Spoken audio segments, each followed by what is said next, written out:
Hi, everyone. I'm Hannah. I'm an alcoholic. My sobriety date is June 10th of 2020. The old timers in my home group called me an AA Zoom baby because I got sober on Zoom. I got sober. My first meeting was online. I'm sitting in my childhood bedroom. So that's one fun thing. I grew up in Connecticut. That's where I'm from. And I have 3 siblings, 2 parents. I had a great childhood. It was fantastic. I'm the only person in my immediate family that I know of that is an alcoholic. There is alcoholism in my family, but not with my siblings or my parents. So I knew about it, but I didn't quite know. I didn't think it would ever affect me. My dad's brothers had issues with drugs and alcohol, but I didn't know that until I was much older. I was a pretty happy kid. I was a theater kid. I did ballet, loved singing, and I did really well in school. I had a lot of friends. I was a little odd. I had weird collections of items and rocks and collect hotel key cards. I was a little funky, but I loved that young me. And something that I noticed early on is I had this really strong conviction not to drink. I don't know if it was the DARE program I did in 6th grade. I don't know if it was a higher power that I had before I came into the rooms, but I always said, I'm not going to drink. I have a very vivid memory of being on a cruise with my family. I was a senior in high school. It was Christmas time, and we went on a cruise. My dad got everybody drinks. I was 17 at the time. And I wanted a pina colada, non-alcoholic, and it came back with alcohol in it, and I cried. I cried. Little did she know, but maybe that was the control coming out in me. But yeah, I was a normal kid, a little bit artsy, but I was pretty much friendly with everyone. But my senior year, I started getting invited to parties, proms and after parties and senior banquets and that sort of stuff. And I was like, oh my gosh, I've made it. I've waited my whole life to be one of the cool kids. And I finally made it to one of these parties. I went into my garage. I filled up a big water bottle full of vodka and I brought it to this party and I drank the whole thing. I was sliding around. It was winter time and it was outside. So there was ice and snow everywhere and all the cool kids were there. And I thought it was the best thing ever. I vaguely remember an RV being on fire. I don't know what was happening there, but I had a great time. And I remember people saying, oh my gosh, Hannah, you're here? And it was one of the first times in my life where I felt like this sense of like I could breathe a little bit. I was always anxious and worried about what other people thought of me. Yeah, I was off to the races with all those events. And I'm not going to say all the war stories, but I ended up going to college. What college looked like for me, for a lot of it was binge drinking on the weekends, which makes sense. I feel like a lot of people do that. It was expected. It didn't feel abnormal, but I was a blackout drinker from the beginning. I didn't really know how to stop, and that carried me through. I got super involved in college, got decent grades. I was in a cappella, and if anybody knows how to party in college, it's the theater and music folks.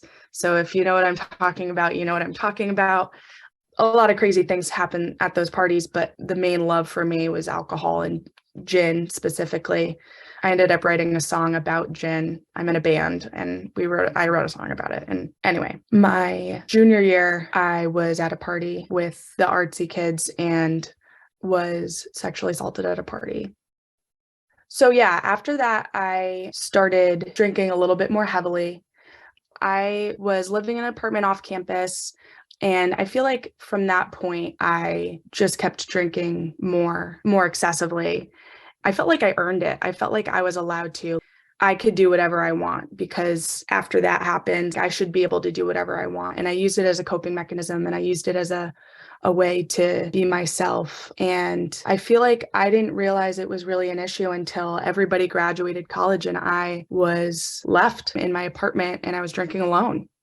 I had started working full time and I was, ooh, it's 5 o'clock. I get to do the whole happy hour thing. Then everyone left. And I remember a party after graduation, there were still things happening. And we got bagels the next morning. And I remember sitting there with my friends and I made this joke. I was like, I think I'm an alcoholic.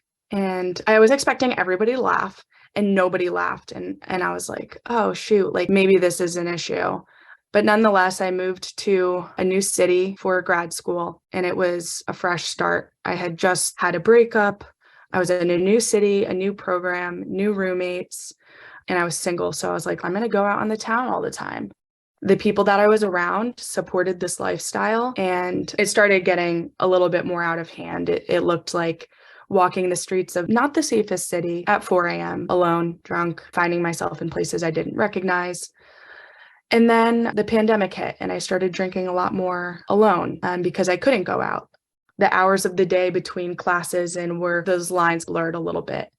And my roommate was in law school, and so her friend from law school would come over and study at our apartment. And one time, I knew she didn't drink, but I thought it was because she was like fasting or something or dieting. But I knew she didn't drink, and I thought that was really cool. And I would say things like, oh, I fast too, but I don't count alcohol, because that makes a lot of sense. And anyway, she was over at the apartment and she had a work meeting or a school meeting to go to. And she went into my roommate's room. She closed the door and she said, hi, I'm Isabella. I'm an alcoholic. And I saw that I had a way out of where I was. And so it took me a little courage. And I eventually asked her, how do you stop drinking? Because I had tried before. And she said, why don't you just try stopping for a week? And I tried. And I lasted 6 days and I drank. And I went back to her and I said, hey, tried it. Didn't really work. And so she invited me to AA. She said, hi, I'm a member of Alcoholics Anonymous. Do you want to go to a meeting with me? And my meeting looked like an apartment with a bunch of law school books stacked up on each other with a laptop on it. And I was sitting in this beanbag chair in the back crying. And I heard people talking about God and I started crying more because what does God have to do with it? That's how I felt. She gave me her extra big book and we started meeting at this law school outside and reading together. I started going to meetings every day. Did the steps within a year. I did them thoroughly and honestly to the best of my ability. A little over a year into sobriety, I moved for a job, not terribly far from where I got sober, but back home. I moved back home for a job. I found my new home group. So my old home group was the Hartford group of AA in Hartford, Connecticut. And my new group is called The Young and the Restless, and it's in Trumbull, Connecticut. We meet on Thursdays from 7:30 to 8:30, and it's great. I'm the literature person there. I got introduced to my first YPA event. I went to the New England Conference for Young People in AA in January, and it was fantastic. It changed my life. And so I got involved in service. I'd been sponsoring people, but I was a literature person and the coin person. And I did these things within AA, but I hadn't branched out to any conference work. And I'm a part of SESKI-PA, and that's happening in a little over a week. So that's scary. Yeah, life is so good now. I've been sponsoring, but sometimes it takes a little bit longer for some people to come to the program and work the program and stay in it. And so, God willing, in 2 days, I will be hearing my first 5th step from one of my sponsees, and I'm really looking forward to that. With the time I have left, I can tell you all about my experience with the steps, but I think everyone's experience is profound and unique and different. And I'm really happy with the way I was brought through the steps. I think it's laid a great foundation for me to continue doing 10th steps and not having to do a whole nother 4th step, continue reaching out and praying to the best of my ability. Although I didn't pray this morning because I'm imperfect, right? And that's okay, as long as I keep moving forward. The one thing that I try to do with my program, and I try to talk to my sponsees about, is balance. Because when I first came into AA, I had to get over I have to have a higher power. Like I had to do all of that stuff. But the stuff that I was like more concerned with in the beginning was, how am I going to have fun? What am I going to do at my wedding when there's a toast? And so my sponsor would humble me and say, well, Hannah, are you even in a relationship? And I said, no. And she's like, then don't worry about it. And how am I going to play with my band in bars and do all these things?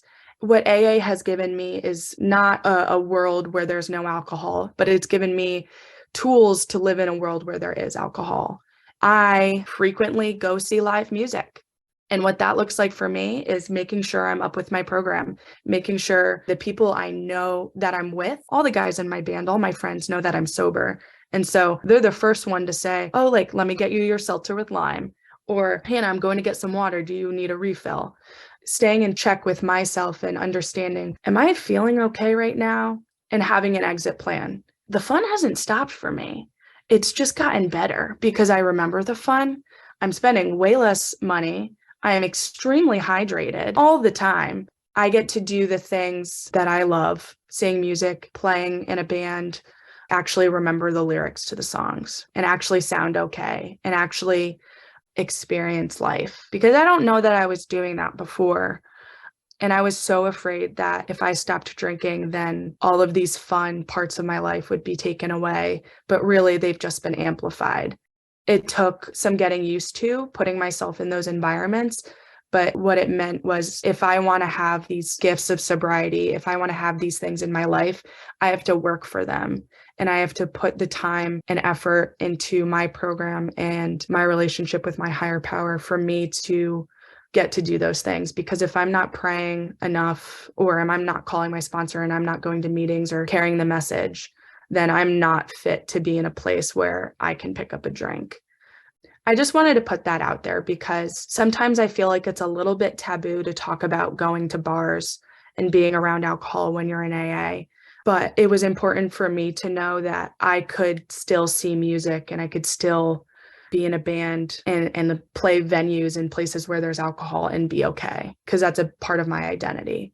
So I just wanted to put that out there. It's something, if you were thinking about it, talk to your sponsor about it, because trust me, there have been many times where I've had to leave those places, or I've had to stop talking to people that I know from the industry, like the music industry, because of the way they drink or use. And so I'll get off my soapbox. It's just important to me that you know that that's one of the gifts of sobriety, is that I can do that and be okay. Thank you. With that, I'll share the time.